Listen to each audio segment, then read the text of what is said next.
Hello दोस्तों, स्वागत है आपका करियर करेंट्स में। अगर आप इस चैनल पर नए हैं तो कृपया चैनल को सब्सक्राइब कर लें और अगर वीडियो अच्छा लगे तो प्लीज़ लाइक एंड शेयर ज़रूर कर दीजिएगा। तो चलिए शुरू करते हैं। मैं हूं सीनियर एएलपी नवजीत। आज बात करेंगे एएलपी या टेक्नीशियन की तैयारी कैसे करें, मैंने कैसे तैयारी की, मेरा पर्सनल एक्सपीरियंस कैसा रहा, किस तरह से तैयारी करें कि सिलेक्शन पक्का हो, क्या गलती नहीं करें, किस तरह से तैयारी करें ताकि 6 महीने की तैयारी में आपकी सिलेक्शन हो जाए। तो आज बात करेंगे दोस्तों कि एएलपी या टेक्नीशियन की जो वैकेंसी है वो आप सबको पता है कि रेलवे के द्वारा निकाली जाती है। इस बार वैकेंसी जो है वो 2024 में आने की पूरी संभावना है दोस्तों, क्योंकि अभी इलेक्शन का टाइम है और पिछली वैकेंसी के आए हुए बहुत टाइम भी हो गया है। तो बात करते हैं दोस्तों एएलपी या टेक्नीशियन की। तो इनका जो ग्रेड पे रहता है वो 1900 रहता है। ये ग्रुप सी का जॉब है। बेसिक जो है इनमें जो है 19,900 से स्टार्ट होता है, एएलपी और टेक्नीशियन दोनों में। अप्रॉक्स सैलरी की बात करें तो 50,000 से लेकर के 1 लाख रुपये तक आपको इसमें सैलरी मिलेगी और अदर पर्क्स एंड बेनिफिट्स भी मिलते हैं। 1 लाख रुपये सैलरी जो है दोस्त वो केवल आपको प्रमोशन या एलपी बनने के बाद ही मिलेगा और टेक्नीशियन में आप प्रमोट होंगे तभी आपको मिलेगा। आगे बात करते हैं एएलपी या टेक्नीशियन एग्ज़ाम की एलिजिबिलिटी की कि कौन कौन एग्ज़ाम दे सकते हैं। तो आप देख सकते हैं टेक्नीशियन के लिए आपको 12th पास या आईटीआई पास होना चाहिए। 12th पास वालों के लिए टेक्नीशियन में अलग से पोस्ट आते हैं और आईटीआई वालों के लिए अलग से पोस्ट आते हैं। आईटीआई के लिए जो टेक्नीशियन की पोस्ट आती है उस पर सिर्फ आईटीआई वाले कैंडिडेट ही जा सकते हैं। जो 12th पास कैंडिडेट हैं और उनके पास आईटीआई नहीं है तो वो नहीं जा सकते हैं, या फिर जो जिन्होंने डिप्लोमा किया है या बीटेक किया है वो भी कैंडिडेट टेक्नीशियन वाले पोस्ट के लिए एलिजिबल नहीं होते हैं। और एएलपी की बात करें दोस्तों तो एएलपी के लिए आपको 10th पास होना चाहिए प्लस आईटीआई मिनिमम क्वालिफिकेशन होना चाहिए। 10th पास हैं और आईटीआई है तो आप एएलपी के लिए एलिजिबल हैं। अगर आपने डिप्लोमा किया है या बीटेक किया है तब भी आप एएलपी पोस्ट के लिए एलिजिबल हैं। सिर्फ जिन्होंने सिविल से डिप्लोमा या बीटेक किया है वो इस पोस्ट के लिए एलिजिबल नहीं होते हैं। एग्ज़ाम स्टेजेस की बात कर लें दोस्तों तो एग्ज़ाम स्टेज जो है वो आप देख सकते हैं CBT 1 होता है, CBT 2 होता है जिसमें आपको अलग से टेक्निकल भी पूछे जाते हैं। फिर साइको जो होता है वो केवल एएलपी के लिए ही होता है। फिर आपका DV होगा, डॉक्यूमेंट वेरिफिकेशन, मेडिकल होगा जिसमें A1 B1 C1 इस तरह से होते हैं, B2 भी होता है, C2 भी होता है। सिर्फ A1 जो है वो केवल और केवल एएलपी वालों के लिए होता है जिसमें आई चेक किया जाता है आपका 6/6। मेन फोकस आई पे रहता है दोस्तों। और उसके बाद आपका मेरिट लिस्ट बनेगा, फिर आपको ट्रेनिंग में भेज दिया जाएगा। CBT 1 की बात करें तो CBT 1 जो होता है वो केवल क्वालिफाइंग नेचर का होता है। आपको इसमें सिर्फ क्वालिफाई करना है। निगेटिव मार्किंग इसमें रहती है 1/3 की और इसमें यहाँ पे देखिए मैं लिखा हूँ 70% स्कोर करना है, मतलब मिनिमम मान के चलिए कि आपको 70% स्कोर करना ही करना है। अगर इससे बेहतर कर सकते हैं तो बहुत अच्छी बात है, लेकिन आप टारगेट रखिए कि 70% स्कोर लेके चलना है। पिछले जो कट ऑफ है उस पर ध्यान नहीं देना है दोस्तों, क्योंकि पिछले बार जो है वो सिलेबस चेंज हुई थी। पिछले बार ही सिलेबस चेंज हुई थी। पहले जो है ट्रेडिशनल तरीका से क्वेश्चन आते थे, केवल जीके वगैरह पूछे जाते थे। इस बार सिलेबस चेंज हो गया था पिछले बार और वहाँ पे साइंस का जो है वो डोमिनेट, मतलब वहाँ पे साइंस जो है वो ज़्यादा पूछे जा रहे थे।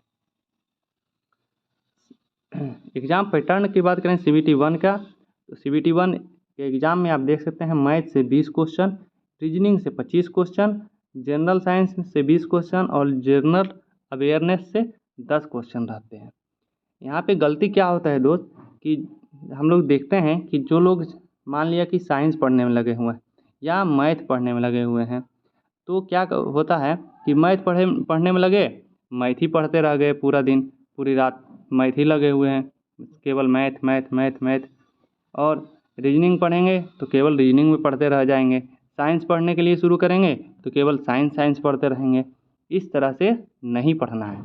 ऐसे करने से आपका सिलेक्शन होने के बहुत कम चांसेस होते हैं। आपको क्या करना है, मैथ के लिए प्रैक्टिस करना है 1 घंटा डेली, रीजनिंग प्रैक्टिस 1 घंटा डेली करना है और जनरल साइंस के लिए आपको सबसे पहले फोकस करना है फिजिक्स पे और बायो पे। फिजिक्स और बायो पे आपको ज़्यादा फोकस करना है, क्योंकि यही दोनों से ज़्यादा क्वेश्चन पूछे जाते हैं।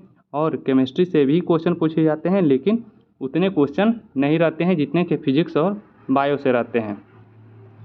जनरल अवेयरनेस की बात करें तो इसमें 10 क्वेश्चन पूछा जाता है। आप कोई भी मंथली मैगजीन से इसकी तैयारी कर सकते हैं, या एसपीडी का जो है निकलता है, मंथली मैगजीन हो या करंट अफेयर्स घटना चक्र हो, किसी से भी आप जो है इसका तैयारी कर सकते हैं, या डेली आप पेपर पढ़ेंगे उससे भी आपकी तैयारी हो जाएगी। 10 क्वेश्चन में से आपको 4-5 क्वेश्चन कर लिए तब आराम से आपका सिलेक्शन हो जाएगा।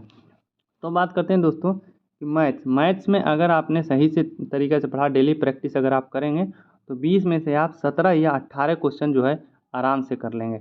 रीजनिंग जो है वो रीजनिंग अगर प्रैक्टिस अच्छे से करेंगे, 1 घंटा डेली प्रैक्टिस करेंगे तो 25 में से आप आराम से 23 या 24 क्वेश्चन कर लेंगे। उसमें ज़्यादा रीजनिंग हार्ड नहीं पूछा जाता है। जनरल साइंस में अगर आप फिजिक्स और बायो पे फोकस करेंगे तो आराम से 15 क्वेश्चन आराम से आप कर सकते हैं। और जनरल अवेयरनेस में आपने अगर 4 या 5 क्वेश्चन भी किया है तब भी आप देख सकते हैं स्कोर बहुत अच्छा हो जाता है, कि देख सकते हैं 0 और 2 2 4 2 6 60 मार्क्स का आपने स्कोर कर लिया। 75 में 60 मार्क्स आराम से स्कोर कर सकते हैं CBT 1 के लिए। इसमें आपका सिलेक्शन 100% होगा CBT 1 में। और आगे बात करते हैं how to qualify CBT 1 easily. तो देख सकते हैं कि 2 to 3 hours study for next 6 month, मतलब 2-3 घंटे आपको जो है मन लगा करके बिल्कुल कंसंट्रेट होकर के 6 महीने पढ़ना है। सेट प्रैक्टिस डेली 1 या 2, मतलब आपको डेली 1 या 2 सेट प्रैक्टिस करना ही करना है।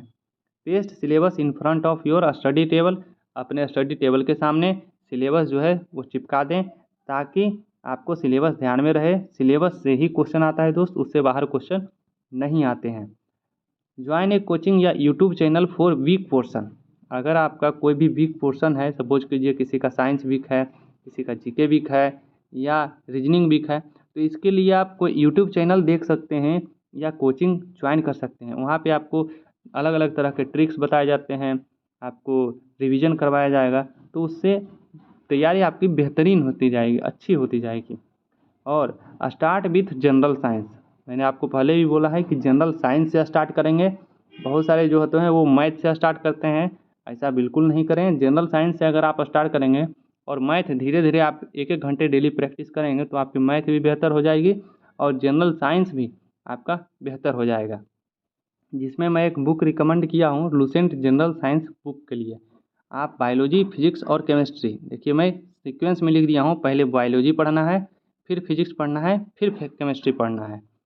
और practice reasoning daily 1 hour, daily 1 घंटा जो है वो आप प्रैक्टिस करेंगे। प्रैक्टिस मैथ्स डेली 1 आवर, 1 घंटा डेली मैथ प्रैक्टिस करेंगे। और ज़्यादा तुक्के ना लगाएं।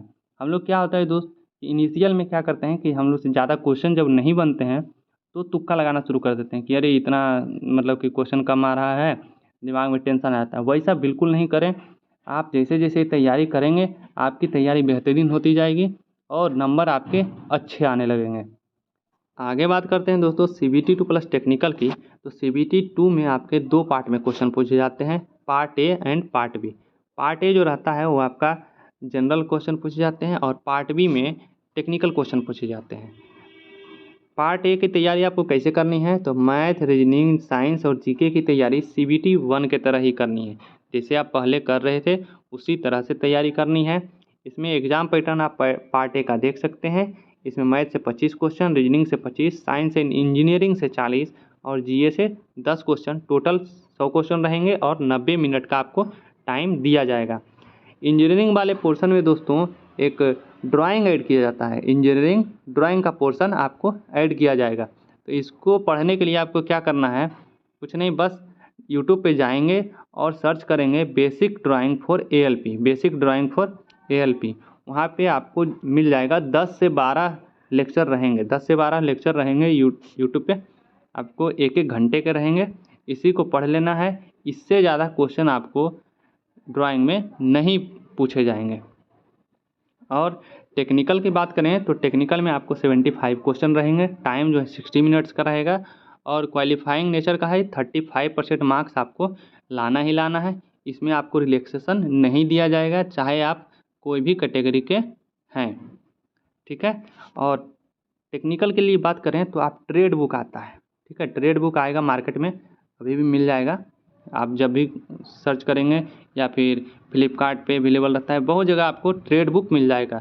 जैसे आपका ट्रेड हो गया, फिटर हो गया, इलेक्ट्रिकल हो गया, जो भी ट्रेड से आपने ITI किया है उसका ट्रेड बुक आप मंगा लें और उससे आप तैयारी करें। टेक्निकल पे ध्यान दें, क्योंकि टेक्निकल बहुत ज़रूरी है क्वालिफाई करना। और जिन्होंने डिप्लोमा किया है उनके लिए बहुत सारे ऑप्शन अवेलेबल हैं। जैसे जिन्होंने मैकेनिकल से डिप्लोमा किया है उनके लिए फिटर या फिर RSC टर्नर वगैरह, जो भी मतलब ITI का ट्रेड बुक है, आप एक ट्रेड सेलेक्ट करेंगे कि हमको इसमें एग्ज़ाम देना है, उस ट्रेड बुक को आप पढ़ेंगे, आराम से आप क्वालिफाई कर जाएंगे। और जिन्होंने सिविल से किया है वो तो एलिजिबल ही नहीं है। जो इलेक्ट्रिकल से किया है उनको क्या करना है, वो इलेक्ट्रिकल वाले ट्रेड का बुक पढ़ेंगे। और जिस भाई ने +2 किया है, मतलब 12th प्लस ITI किया है या 12th प्लस डिप्लोमा किया है, उनके लिए एक और ऑप्शन खुलता है, मतलब उनको एक और ऑप्शन मिलता है फिजिक्स और मैथ का। ये भी एक ट्रेड में पूछा जाता है, तो आप इसको भी चूज कर सकते हैं, फिजिक्स प्लस मैथ। ये आपको टेक्निकल में, मतलब ये टेक्निकल के लिए दिया जाता है कि आप फिजिक्स और मैथ जो है टेक्निकल एग्ज़ाम में दे सकते हैं। तो जिन्होंने 12th किया है उनके लिए ये ऑप्शन रहता है, तो फिजिक्स और मैथ आप चूज कर सकते हैं। तो उससे क्या होगा कि आप यहाँ पे देखिए, साइंस में फिजिक्स पढ़ रहे थे, मैथ्स पढ़ रहे थे, तो आपको फिजिक्स और मैथ्स के अलग से तैयारी करने की ज़रूरत नहीं पड़ेगी। आप पहले भी फिजिक्स और मैथ पढ़ रहे थे, बाद में भी मैथ और फिजिक्स पढ़ेंगे, तो क्या होगा, जिन्होंने 12th प्लस ITI किया है या 12th प्लस डिप्लोमा किया है उनके लिए ये जो है प्लस पॉइंट की बात है, ठीक है दोस्त। आगे बात कर लेते हैं साइको टेस्ट की। तो साइको टेस्ट जो होता है वो ओनली फॉर ALP होता है, ठीक है। इसमें बहुत सारे यूट्यूब या कोचिंग वाले जो होते हैं, जब आप CBT 2 क्वालिफाई करेंगे तब वो बहुत सारे कोचिंग वाले और यूट्यूब वाले जो है साइको टेस्ट स्टार्ट करते हैं। उसको बस 2-4 दिन देख लेना है और फिर लगातार आपको प्रैक्टिस करते रहना है। लगातार प्रैक्टिस करेंगे और कॉन्फिडेंट रहेंगे, कॉन्फिडेंट रहना है कि आराम से एग्ज़ाम निकाल लेंगे, ठीक है। और आप जो प्रैक्टिस करेंगे वो कहाँ पे करेंगे, तो ऑनलाइन करेंगे, ऑनलाइन प्रैक्टिस करेंगे, कंप्यूटर पे करेंगे, क्योंकि आपका साइको जो है वो ऑनलाइन ही होगा, ऑफलाइन नहीं होगा, ठीक है। तो आप इससे क्या होंगे कि फैमिलियर रहेंगे, आराम से आप एग्ज़ाम हॉल में भी साइको टेस्ट बिल्कुल अच्छे से दे पाएंगे, ठीक है। मेरिट लिस्ट की बात करें दोस्त, तो टेक्नीशियन के लिए जो मेरिट लिस्ट बनता है वो केवल CBT 2 में आप जितना स्कोर करेंगे उससे बनेगा। मतलब आप जितने अच्छा स्कोर करेंगे इसमें CBT 2 में टेक्नीशियन वाले, उतना अच्छा रहेगा, आपका मेरिट में नंबर ज़्यादा रहेगा, आप मेरिट में पहले रहेंगे, पहले ट्रेनिंग में जाएंगे, आप सीनियर हो जाएंगे। ALP वालों के लिए जो मेरिट लिस्ट बनता है वो बनता है CBT 2 प्लस साइको। मतलब आप CBT 2 में आपका जो है 70% मार्क्स जुड़ेगा और साइको का 30% मार्क्स जुड़ करके आपका जो है मेरिट लिस्ट बनेगा, ये ALP वालों के लिए। और बुक्स जो मैं रिकमेंड करता हूँ वो है साइंस के लिए लुसेंट जनरल साइंस, मैथ्स के लिए RS अग्रवाल या किरण पब्लिकेशन का जो भी ले लें, रीजनिंग के लिए किरण पब्लिकेशन या द प्लेटफॉर्म का आता है वो आप ले सकते हैं, जनरल अवेयरनेस के लिए स्पीडी या घटना चक्र या जो भी आपका मंथली मैगजीन हो या ईयरली हो या 6 महीने वाली आती है उसको भी आप ले करके पढ़ सकते हैं। इंजीनियरिंग ड्राइंग बेसिक के लिए यूट्यूब मैं पहले ही बता चुका हूँ, और साइको के लिए आप यूट्यूब या प्रैक्टिस करेंगे कोई भी इंस्टीट्यूट का, या फिर जाकर के आप इंस्टीट्यूट ही ज्वाइन कर लें। 6-7 दिन का कोर्स होता है, 7 दिन करें, साइको में रिस्क नहीं लें। 6-7 दिन का कोर्स है, 6-7 दिन आराम से साइको कर लीजिए, उसके बाद लगातार प्रैक्टिस कीजिए, साइको आराम से निकलता है। उसके लिए ज़्यादा भाग दौड़ करने की ज़रूरत नहीं है, ज़्यादा टेंशन लेने की ज़रूरत नहीं है, ठीक है दोस्तों। आज के लिए इतना ही। फ्यूचर्स के एग्ज़ाम के लिए आपको ऑल द बेस्ट। जय हिंद।